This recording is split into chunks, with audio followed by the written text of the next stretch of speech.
Madison County, Logan County, until 6 p.m. At 6 p.m., a tornado was located over Bellefontaine, or 16 miles north of Wilmington, moving east at 25 miles per hour. Expected hazards include damaging tornado. A tornado has confirmed by law enforcement. The following impacts are expected: flying debris or potential shelter. Mobile homes will be damaged or destroyed. Damaged roofs, windows, and vehicles will occur. Tree damage is likely.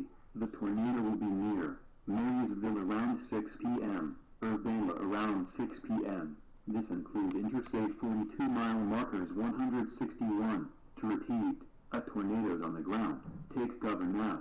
Move to basement or interior room in the lowest floor, with sturdy building. Avoid windows. If you're outdoors, in the mobile home, or in the vehicle, move to the closet substantial shelter and protect yourself flying debris.